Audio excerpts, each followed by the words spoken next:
চলিব জাদু কোম্পানির জাদু জাদু কোম্পানির জাদু জাদু কোম্পানির জাদু জাদু কোম্পানি গো ব্যাক জাদু কোম্পানি গো ব্যাক জাদু কোম্পানি গো ব্যাক জাদু কোম্পানি হাই হাই জাদু কোম্পানি হাই হাই জাদু কোম্পানি হাই হাই জাদু কোম্পানি হাই হাই তার মানে আমার ইয়াত এই যেটো রাস্তার কাম চলি আছে এই রাস্তার কামৰ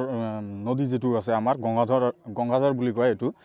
এই নদীৰ পৰা মাটি মানে অবৈধভাৱে ইয়তে কাটি আছে মানে দিনে ৰাতি কাটি আছে এইটো ঝাণ্ডু কন্ট্ৰাকশ্যন কোম্পানী আৰু আমাৰ ইয়াত যি পৰিস্থিতি প্ৰতি বছৰে গৰাখহনীয়া হৈয়ে থাকে আজি দুটা এটা বছৰ হ'ল মানে গৰাখহনীয়াটো অলপ কমিছে আৰু এই যিখিনি চোৱাত পৰিছে চোৱাৰ এলেকা জাগাখিনিত এগুলাতো আমাৰ মানুহৰে আছিল ন এই মানুহবিলাকৰ এতিয়া ঘৰ বাৰী সব ভাঙি চিৰি নদীৰ কিনাৰত আছে এই কিনাৰৰ পৰা এতিয়া যি হাৰে মাটি কাটা ষ্টাৰ্ট কৰিছে ইহঁতে আৰু এই ঘৰ বাৰীবিলাক নাথাকে আৰু এই আমাৰ ইয়াত এই বাৰিষাৰ দিনত তো আমাৰ পুৰা প্ৰব্লেম হয় আমি ঘৰ বাৰী এৰি ৰাস্তাত থাকিব লগা হয় যি ডাঙৰ নদী এইটো ব্ৰহ্মপুত্ৰৰ নিচিনা নদী এইটো এই নদীখিনিৰ পৰা যেনেকৈ ইহঁতে বালি কাটি আছে দিনে ৰাতি আমাৰ ইয়াত তো এক বছৰ 2 বছৰ পিছতে আৰু এখন গাঁও নাথাকে আৰু আৰু এইটো আমাৰ এই যে হাইৱে হৈ আছে NH মধ্যবেটলা মধ্যবেটলাত মাটি কাটি আছে তাৰমানে জাগাখনৰ নাম মধ্যবেটলা আৰু হাইৱেটো হৈ আছে আমাৰ 127B এইটোত মানে যি অবৈধভাৱে ইহঁতে কাম কৰি আছে এইটো আমি মানি লওঁ কেতিয়াও আমাৰ দুখীয়া মানুহ সবেই ইয়াতে এটা মানুহৰ বাৰীতে এটা ঘৰো ভালদৰে নাই এই বাৰে যদি এনেকুৱা কৰি ইহঁতে কাম কৰি থাকে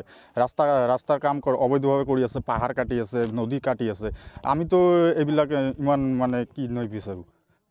আৰু আমাৰ ইয়াত যিবিলাক পালি নেতা আছে কিছুমান সেইবিলাকৰ মানে চক্ৰান্তত এই বস্তুবিলাক হৈ আছে মেনেজ কৰি আছে পইচা নিদিলেতো আৰু পইচাৰ কাৰণে সবে মানে দাউৰি আছে ইয়াৰ পিছত বহিৰাগত কোম্পানীটো আহি কিনে ইয়াতে ফটক কৰি মাটি কাটিব নোৱাৰে না চৰকাৰক আমি বিনম্ৰভাৱে অনুৰোধ জনাইছোঁ এই আমাৰ যেনে এই যিহেতু এই নদীৰ পৰা মাটি লোৱাটো যেনে বন্ধ হয় ধুবুৰী জিলাৰ গোলগঞ্জ সাৰ্কেলৰ অন্তৰ্গত মধ্যবেটলা ভাটিবেটলা আৰু ইয়াত কেইখনমান গাঁও আছে ইয়াতে যে আমাৰ এই যে মানে ঝাণ্ডু কনষ্ট্ৰাকশ্যন কোম্পানীয়ে যে অবৈধভাৱে মাটিটো লৈ আছে তাৰ কাৰণে আমি ইয়াত আজি পুৱাৰে পৰা মানে ষ্ট্ৰাইক হৈ আছোঁ যে আমি ইয়াত আৰু মাটি ল'বলৈ নিদিওঁ কাৰণ ইয়াৰ আগতো আমি 2 এবাৰ মানে ৱাৰ্ণিং দিছিলোঁ যে ইয়াৰ পৰা মাটি ল'লে আমাৰ গাঁওবিলাক সুৰক্ষিত নাথাকিব মানে এই গাঁওবিলাক কিন্তু আগত সেইফালে আছিল কিন্তু এই মানে গৰাখহনীয়াৰ বাবে এই গাঁওবিলাক কিন্তু এতিয়া এইফালে আহি গৈছে আৰু এই ঝাণ্ডু কোম্পানীয়ে ইমান দকৈ যে মানে মাটি লৈ আছে হোৱাৰ পিছত কিন্তু আমি বহাগৰ পৰা কিন্তু এই গোটেই 3-4খন গাঁও কিন্তু আমি আকৌ কিন্তু গৃহহীন হৈ যাম আৰু যাৰ কাৰণে আমি চৰকাৰক আৰু বিভাগীয় পক্ষক আমি কৰজোৰে অনুৰোধ কৰোঁ যে মাটি লওক ৰাস্তা হওক ডেভেলপ হওক আমি 100বাৰ চাওঁ কিন্তু এজন মানুহক বা এই সব মানুহবিলাকক মাৰি পেলাই যাতে আমাৰ এনেকুৱা ডেভেলপ নালাগে সিহঁতৰ ডেভেলপ আছে ডেভেলপিং ফাণ্ড আছে সিহঁতৰ মাটি মেনেজ কৰাৰ কেপাচিটি আছে কিন্তু এজনক মানে ৰাস্তাত বহাই এই মাটি লৈ গৃহহীন কৰি এই মাটি আমি কেতিয়াও ল'বলৈ নিদিওঁ চৰকাৰলৈ আমাৰ কৰজোৰে অনুৰোধ আমাক আগত সেফটি লাগে আমাক আগত বল্ডাৰ দি বান্ধ দি দিয়ক আমাৰ সেফটি হৈ যাক তাৰপিছত যদি মাটি ল'ব লাগে লওক এই অবৈধ খননৰ কাৰণেই আজি এই মেইন প্ৰতিবাদটো সেই কাৰণে আৰু অনাগত দিনত যদি বন্ধ নহয় আমি আৰু উপল মহলত যাম প্লাছ আমি ইয়াত ৰৈয়ে থাকিম আমি ইয়াত তীব্ৰ প্ৰতিবাদ হ'ব ইয়াত আমি যদি আমি পুৰা মানুহ ইয়াত লাইন দি থাকিম লাগিলে আমাক মাৰি লৈ যাওক কিন্তু আমি ইয়াৰ পৰা মাটি ল'বলৈ নিদিওঁ কাৰণ আমাৰ সংসাৰ আমি শেষ কৰিব নিদিওঁ আমাৰ বাৰী আমি শেষ কৰিব নিদিওঁ সকলো মানুহে জানে প্ৰথমত হ'ল নিজৰ সেফটি নিজৰ ফ্যামিলি নিজৰ সেফটি যদি নহয় সেই ডেভেলপ আমাৰ নালাগে এই ঠাইখনৰ নাম মধ্যবেটলা আৰু ইয়াতে মধ্যবেটলা আৰু ভাটিবেটলা কুমাৰগঞ্জ এলেকা তামাহাট থানাৰ অধীনত আজি আপোনালোক কি প্ৰতিবাদ কৰিব আমি আজি ইয়াতে সবে স্থানীয় ৰাইজে একত্ৰিত হৈছোঁ কাৰণ ইয়াতে আমাৰ এটা সেফটিৰ কথা প্ৰশ্ন আহি গৈছে কাৰণ এই জান্দু কনষ্ট্ৰাকশ্যন ইণ্ডিয়া প্ৰাইভেট লিমিটেড কোম্পানীয়ে যেটো ৰাষ্ট্ৰীয় ঘাইপথৰ যেটো কাম 4 লাইনৰ যেটো কাম লৈছে ইয়াতে মাটি গোটেইখিনি মাটি ইয়াৰ পৰা লৈ আছে ইয়াতে 100টা ডাম্পাৰ লগাইছে আৰু দিনে ৰাতিয়ে 24 ঘণ্টা ইয়াতে কাম হয় 100টা ডাম্পাৰে 7-8টা ফকলেন লগাইছে ইয়াতে লৈ অবৈধ মাটি লৈ কিনে ইয়াতে মানে ৰাস্তা বনাই আছে ইয়াতে ৰাস্তাটো ফ্ৰীত বনাই আছে আৰু এইখিনি ইমানখিনি হাৱক পাইছে ইয়াতে লোকাল কিছুমান ইয়াতে আমাৰ পালি নেতা কিছুমান আছে দালাল কিছুমান আছে সেই দালাল কেইটাৰ চক্ৰান্তৰ কাৰণে ইয়াতে মাটি ল'ব পাৰিছে ইয়াতে নহ'লেতো ইমানখিনি এই বহিৰাগত কোম্পানী এটা ইমানখিনি হাৱক নাপায় ইয়াতে আৰু আজি আপোনালোকে দেখা পাইছে এই মধ্যবেটলা এটা মানে গৰাখহনীয়াৰ এটা কেন্দ্ৰ বুলি ক'ব পাৰি তামাৰ থানাৰ অন্তৰ্গত ইয়াতে বিগত 5 বছৰৰ ভিতৰত মোটামুটি আপোনাৰ 2-3 বাৰ ৰাষ্ট্ৰীয় এই মেইন যেটো ৰাস্তা আছে গাড়ী যোৱা ৰাস্তা এটো 127B আগতেতো এতিয়া 4 লাইন হৈ আছে এই ডিকে ৰোডটো 3 বাৰ মানে দ্বিখণ্ডিত কৰি দুটা নদী একেলগ হৈছে গংগাধৰ আৰু গদাধৰ নদী আৰু এই দুটা নদীৰ ডিসটেন্স কিন্তু অনলি 500 মিটাৰ এই মধ্যবেটলা গোটেইখিনি গাঁৱৰ ডিসটেন্সটো এটা নদীৰ পৰা আনটো নদী 500 মিটাৰ ডিসটেন্সত আছে এতিয়া কথা হল যে এই জান্দু কোম্পানীয়ে যেটো এই 4 লাইন যেটো বনাই আছে এটো কিন্তু ৰাস্তাটো ডাইভাৰ্ট কৰিছে যে ইয়াতে গৰাখহনীয়া অঞ্চল আৰু ইয়াতে ৰাস্তাটো মানে ইয়াতে বনাব নোৱাৰে এই ডিকে ৰোডত ইয়াতে এই কাৰণে 1.5 কিলোমিটাৰ ৰাস্তা ডাইভাৰ্ট কৰি লৈছে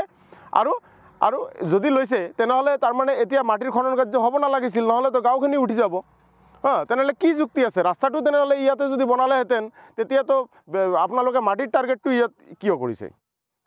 তো ৰাস্তাটো ইয়াতে ডাইভাৰ্ট কৰি লৈ পেলাই ইয়াতে চক্ৰান্তভাৱে কিছুমান আমলা কেইটাক আৰু কিছুমান ধৰক দালাল কেইটাক পইচা দি কিনে ইয়াতে মাটি যে লৈ আছে ইয়াতে এটো একদম টোটালি আমি ধিক্কাৰ দিছো আৰু গভৰ্ণমেণ্ট অফ আসামক আমি ৰিকুৱেষ্ট কৰিছো যে ইয়াতে অনতিপলমে মানে ইয়াতে যাতে মাটি ল'বলৈ জান্দু কোম্পানীয়ে নোৱাৰে এটা বহিৰাগত জান্দু কোম্পানীয়ে নোৱাৰে মানে ইয়াত মাটি ল'লে বহুত ক্ষতি হ'ব নেকি ইয়াতে মাটি ল'লে বহুত ক্ষতি হ'ব মানে সবে জানে এটা সৰু ল'ৰা ছোৱালীৰ পৰা আৰম্ভ কৰি বুঢ়া মানুহে জানে ইয়াতে বহুতে গংগাধৰ নদীৰ তাণ্ডৱ ইয়াতে সবে দেখা পাইছে ইয়াতে নেক্সট ইয়াৰে ইয়াতে এই গাঁওখিনি নাথাকে আৰু এই বাৰিষাত গাঁওখিনি নাথাকে বাগডোগৰাত যেনেকুৱা হৈছিলে মাটি লোৱাৰ পাছত গাঁওখিনি আৰু বজাৰটো নাই আজি কিন্তু মধ্যবেটলা আৰু ভাটিবেটলা অঞ্চলে কিন্তু ঠিক এনেকুৱাই হ'ব আৰু তেতিয়া এই গাঁৱৰ মানুহ দুখীয়া মানুহ এই ইহঁতৰ মাটি জমি নাই ইমান বিঘা এই মাটিবিলাক আগতে এই গাঁৱৰ মানুহৰে আছিলে ইয়াতে আছিলে একজনৰ 5 বিঘা 10 বিঘা 15 বিঘা আজি কিন্তু চৰ হৈছে আৰু সেই চৰ এলেকাৰ পৰাই কিন্তু ইহঁতে কিন্তু মাটিবিলাক লৈ আছে কিন্তু ৰঙাপাৰাবাসীৰ বাবে সুখবৰ আপুনি যদি দুচকীয়া বাহন ল'ব বিচাৰিছে তেন্তে এতিয়াৰ পৰা আৰু চিন্তাৰ কোনো প্ৰয়োজন নাই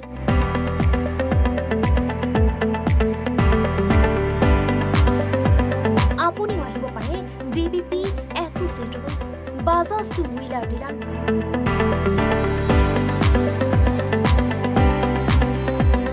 আমাৰ ঠিকনা ৱাৰ্ড নং 8 ঠাকুৰবাৰী ৰোড ডাকঘৰ ৰঙাপাৰা জিলা শোণিতপুৰ